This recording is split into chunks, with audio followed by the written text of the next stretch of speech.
where we are. So your attorney wants to withdraw. So we're back to what the conflict is. Your Honor, I just don't think she has my best interest in mind. I would like to hire an attorney. All right. Do you have money to hire an attorney? I would just need a little bit of time, maybe a couple of weeks or something to. He wanted to fire his lawyer because he didn't get the plea deal he was hoping for. But the judge had a brutally honest reality check waiting for him instead.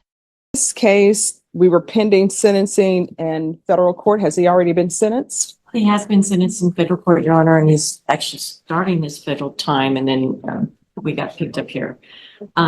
In conferring with him and in conferring with the state, my client, basically, we have a serious conflict of interest, and I'm filing an oral motion to withdraw.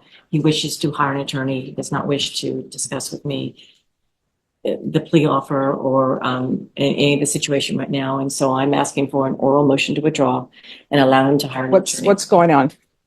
Do I have a second, Your Honor, to talk to you for a second, or is now not a good time? Well, it's always a good time. I'm here. You're here. Your attorney's here. So what's the issue? Well, Your Honor, I was arrested on these charges about 4 years ago, and at the time, I was, in deep drug addiction. Wait, let me stop you right there. And let me just tell you, the reason why I'm stopping you, I'm not trying to be rude, but it sounds like you're about to stray into the facts of your case and what you're asking the court for to give you on these cases. So this is the way it works. Your attorney receives discovery. They receive all the discovery. I know with your case, you were in federal custody and there was nothing that this court could do. I can't force the federal government to release you back to a state court because there's a hierarchy. So once your attorney gets all of the discovery, then I require the state to make an offer. The state makes an offer to your attorney gives you the offer. And then you have a choice. Either you can accept the offer or reject the offer. You can say, this offer is ridiculous, which I discourage people from doing. We try to be polite to each other in court. But she has no choice ethically but to tender to you the offer that his state's been given. Now, sometimes people will have different backgrounds. People will say, my father went out for cigarettes, never came back home. My mom left me. I'm addicted to drugs. I have mental health issues, whatever your issues may be. Those issues, if they're not related to the facts of your case, usually that's what's called mitigation, which some people refer in layman's term, have sympathy for me. And this is why I want you to have sympathy for me, because my father left, never came back, all of these other things. That's completely separate, sort of, from the facts of your case. Now, that may be something that your attorney can use to negotiate with the state, but that's where we are. So your attorney wants to withdraw. So we're back to what the conflict is. Your Honor, I just don't think she has my best interest in mind. I would like to hire an attorney. All right. Do you have money to hire an attorney? I would just need a little bit of time, maybe a couple of weeks or something to have my family or ask my family if they could get together. Is your family going to hire an attorney for you? Yeah, yes, Your Honor. All right. What we will do is we're going to come back in 2 weeks because the conflict sounds to me, you think your attorney maybe doesn't have your best interest at heart because you're not getting the offer you want. And if that's your conflict, that's not a conflict. That's just she's telling you what the offer is and you're not in agreement with it. No, Your Honor, that's not the whole reason. It's just I know I've asked a couple questions and she doesn't really have any answers, and she's not like. I don't understand. I haven't even really had a chance to talk to her about anything. Oh, well, here's the thing. You're here. She's here. Talk to her. There you go. Sit over in the box. She's here. You're here. Talk to her. Yes, Your Honor. Your Honor, I'm sorry. I have to go to another court right now. What court is this? CPS, they're waiting on me for a hearing right now. All right. I'll call CPS court, but he wants to speak with you. He says he hasn't had a chance to speak with you. Yes, ma'am. We have conferred, but yes, I'll continue to. All right. Thank you. And which CPS court is it? It's 307. All right. Court is calling 2024 CR 1657, State of Texas versus Christopher Acosta. Could I have parties announced for the record for the state? Hank Wilkins for the state, Your Honor. Defense? Megan Enriquez, present for John Hewens for Christopher Acosta. And I'm assuming he's only pleading to one case? That's correct. Right. Are you Christopher Acosta? Yes, ma'am. Counsel, you received all the discovery. Did you review it with your client? We did, Your Honor, and we have reviewed it. All right, court will find that the state is in compliance with discovery. Mr. Acosta, do you have any objection to this attorney standing in for Mr. Kuntz? No, ma'am. Going to show you what's entitled Application for Community Supervision. Did you review that with your attorney? Did you understand it? Yes, ma'am. And did you sign it? Showing you what's entitled True Bill of Indictment. Did you review that with your attorney? Did you understand it? Yes, ma'am. Counsel, do you waive the reading of the indictment? We do, Your Honor. State, are you proceeding on the indictment as presented? You're proceeding on one of the enhancements, is that correct? Yes, Your Honor. Proceeding on the second enhancement. All right. I'm going to show you what's entitled Court Admonishments and Defendants Waivers and Affidavit of Admonitions. Did you review that with your attorney? Did you understand it? Did you sign it in all the appropriate places? Yes, ma'am. Did you understand you're charged with driving while intoxicated third or more? Normally, that's a third-degree felony. However, the enhancement allegation is proven to be true, then your range of punishment will be anywhere from 2 to 20 years in prison and up to a $10,000 fine. Did you understand? Yes, ma'am. If you have a plea with the state, the court does not have to follow your plea. If for any reason the court does not follow your plea and gives you more than you bargained for, the fact that you entered a plea will not be used against you, and you will be allowed to withdraw your plea. Did you understand? Yes, ma'am. Did you understand you have a right to jury trial, a right for you or your attorney to cross-examine and confront any witnesses the state would call and the right to remain silent? Yes, ma'am. Did you understand by entering this plea, you were giving up those rights? Did you intend to give up those rights and enter into a plea in this case? Counsel, has your client been able to provide you with any defenses? He has, Your Honor. Do you believe he has a rational as well as a factual understanding of the charges against him? Yes, he does. Do you believe he's currently competent and was legally sane at the time of the offense? Yes. Mr. Acosta, has anyone threatened you, coerced you, or placed you in fear to get you to enter the plea? No, ma'am. Anyone promised you anything other than the plea? No.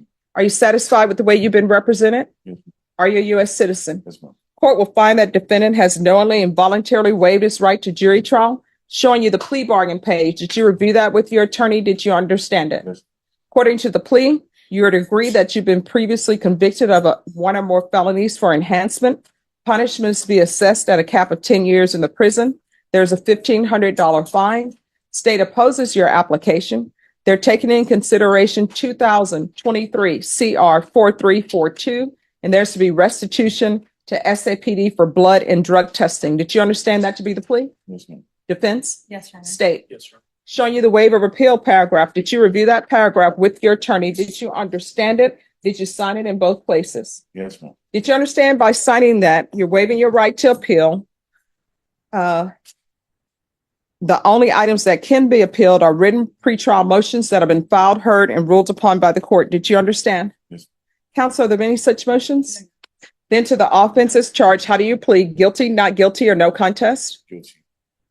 And to the enhancement in paragraph 2 of the indictment, how do you plead? True or not true? Truth. State any evidence. Your Honor, I offer State's Exhibit 1 in the attachments. No objection.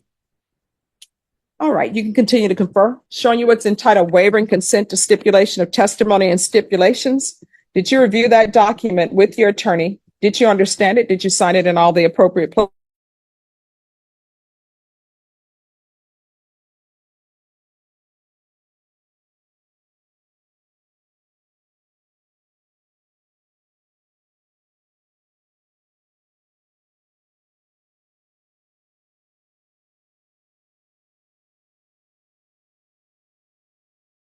Court will find that defendant has knowingly and voluntarily waived and consented to stipulation of testimony and stipulations.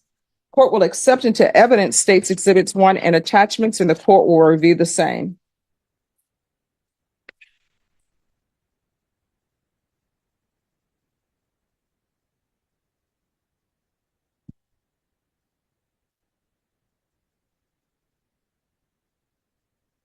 And if we can go off the record for a moment.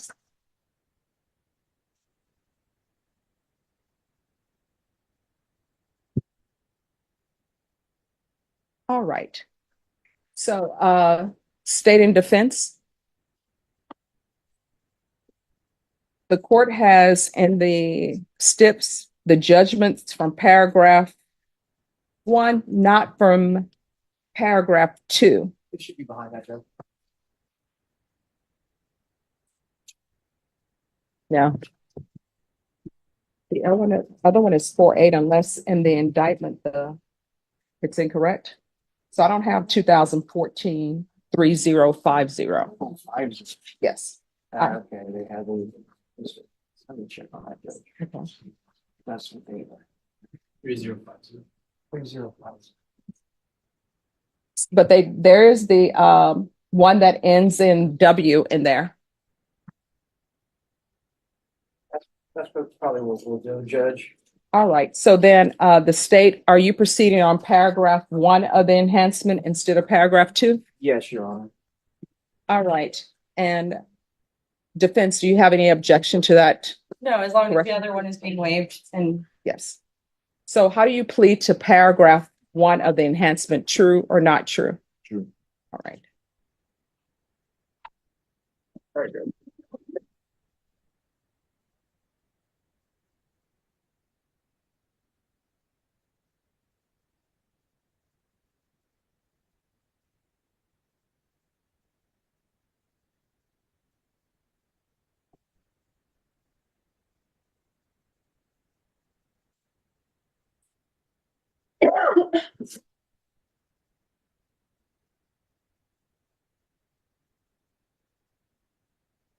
All right. After reviewing states exhibits 1 and attachments, the court will find there is sufficient evidence to find you guilty. The court will find you guilty. The court will find the enhancement true based upon your plea of true and based upon states exhibits 1 and attachments. Is it 6 weeks for? All right. So I'm going to get a setting for you. We'll come back in 6 to 8 weeks. And at that time, I'll make a decision on your application based upon the PSI report, the top evaluation, and any other evidence that's submitted. Okay. Your Honor, I don't know what the timing is, but he has a doctor's appointment on April 10th. Can it be after that date of April 10th? Sure.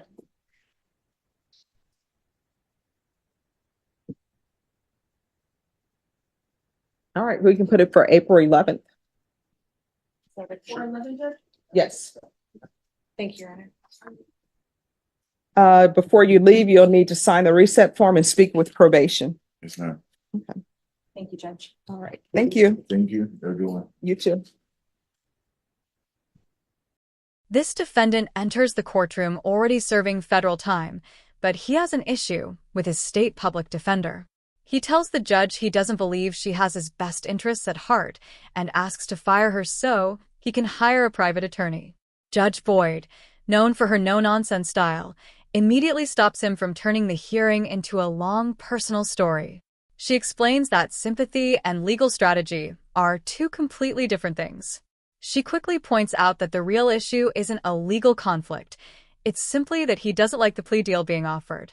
With a busy docket and another courtroom waiting, she gives him a firm reality check. He gets exactly 2 weeks to see if his family can actually come up with the money.